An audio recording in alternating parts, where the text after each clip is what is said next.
Olá pessoal, no vídeo de hoje nós vamos apresentar o segundo trabalho da disciplina de Programação 2, tá? Considere que uma pessoa, que aqui vai ser um struct, e um coronavírus, que também vai ser um struct, são definidos da seguinte forma. Então, um coronavírus, ele tem uma data de infecção, um grau de contágio que pode ser 0, baixo, médio ou alto, e um grau de letalidade, que pode ser 0, baixa, média ou alta, tá? Então esses aí são os campos da struct coronavírus, né?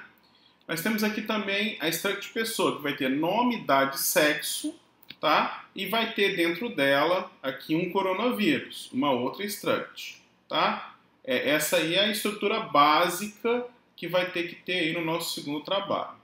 Bem, faça um programa que leia cidades de um arquivo, cidades.txt, e o formato pode ser visualizado como no exemplo abaixo. Então, eu tenho o nome, depois a sigla e o nome do arquivo, tá?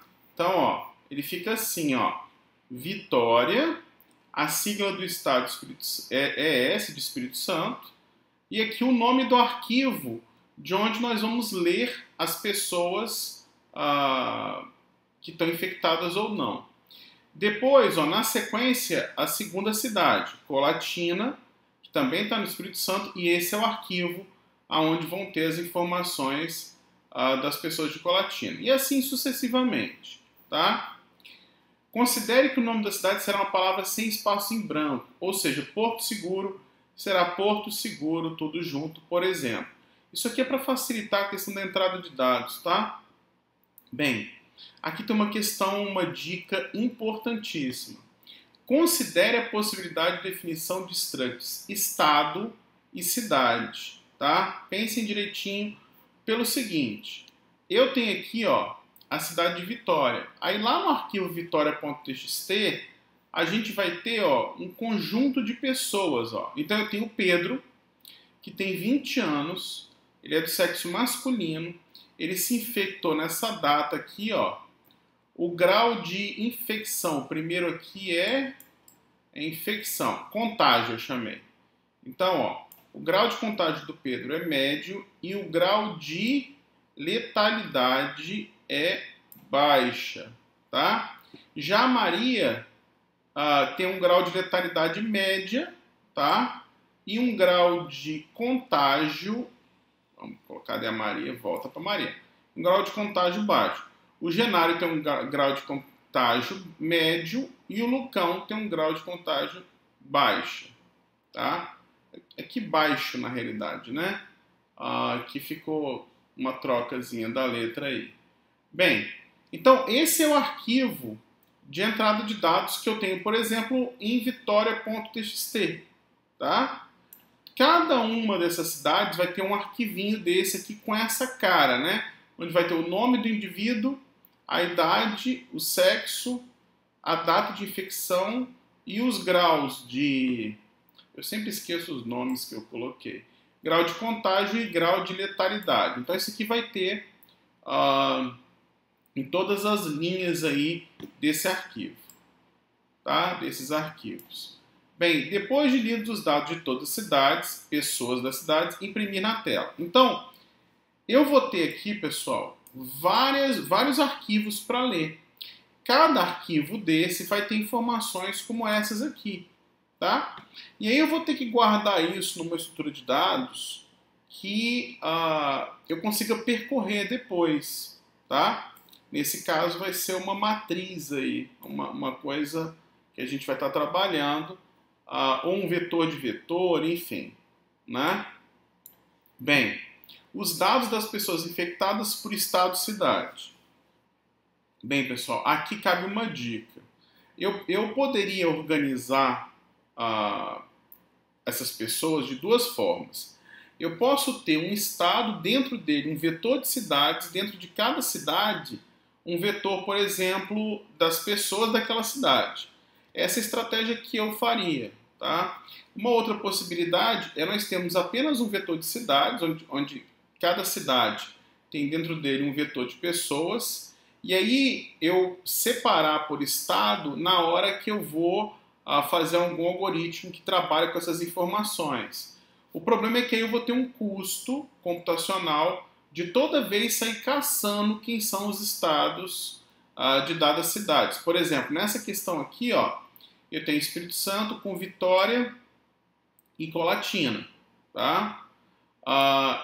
Na entrada de dados lá, ó, eu tenho que Vitória tem Espírito Santo e Colatina também aqui. Né?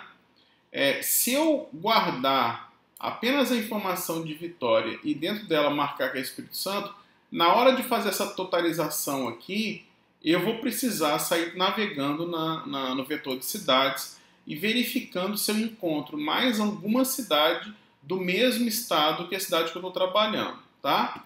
Então, o que eu recomendo para resolver esse problema é você ter um vetor de estados. Dentro de cada estado você tem um vetor de cidade, dentro de cada cidade você tem um vetor das pessoas. Isso vai facilitar muito a programação de vocês aí, tá? Então estou dando essa dica para ajudar.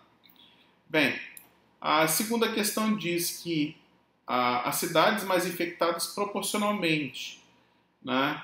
Você deve somar o grau de contágio. Então 0 para 0, se a pessoa não está infectada é 0, baixo é 1, média é 2 e alto é 3. Então eu saio somando esses graus de contágio e depois eu divido pela quantidade de pessoas que eu passei. Né? E aí eu consigo saber o grau de contágio de uma dada cidade. Né? Aqui o grau de contágio que é a infecção. Bem, as pessoas do sexo masculino e idade entre 80 e 100 anos que estão com grau de letalidade alta. Então aqui, por exemplo, ó, o Genário e o Lucão, eles têm 90, ou seja, eles estão nesse intervalo e o grau de letalidade aqui está alto, tá? Eu teria que mostrar isso para todas as cidades. Notem que é por isso que é interessante a gente ter aquele vetor de estados, né, dentro do vetor de estados. Em cada estado tem um vetor das cidades. Enfim, essa é uma estratégia aí que eu acho que facilitaria muito. As cidades com maior grau de letalidade nesse período aqui, ó, tá? Então aqui a gente vai ter que fazer umas continhas com data. Se houver empate, mostrar ambas cidades. E o estado com maior grau de letalidade entre duas datas que vão ser informadas via teclado. Né? Então vou ter que quebrar essas datas aí para conseguir pegar essa questão do intervalo. Tá? O trabalho, o prazo dele está para o dia 3/3/2021. Eu não consigo estender muito, porque as aulas terminam no dia 23. Tá? A gente pode ter até 2 componentes por grupo. Considere que podem ser informadas até 1.000 cidades e que cada cidade pode ter até 10.000 pessoas. Considere também que cada cidade pertence a um único estado, né? E que não existirão mais que 100 estados na entrada de dados. Então, se eu tiver um vetor de estados, eu não preciso me preocupar de alocar mais do que 100 posições. Não deve ser feita a leitura de dados em cada questão, tá certo? Ou seja, o programa deve ler os dados uma vez, organizá-los e depois todas as pesquisas solicitadas nas questões apresentadas serão feitas em memória, né? Memória RAM. Bem, esse trabalho vale 20 pontos, né? Pode ser feita entrevista para validação da implementação e nós não aceitaremos o trabalho após a data de fim, tá? Então assim, gente, a ideia desse trabalho é que vocês brinquem aí com a questão das structs, né? Que é um negócio que é muito importante para avançar em disciplinas posteriores, como programação orientada a objetos, enfim, né? Estrutura de dados. E aí é que a gente vai fazer o uso intensivo, então, de vetores e de structs, né? Então, vocês precisam ter atenção a essas questões aí, tá? Então, a apresentação do trabalho sobre o trabalho era isso aí, tá? Qualquer dúvida é só entrar em contato. Valeu!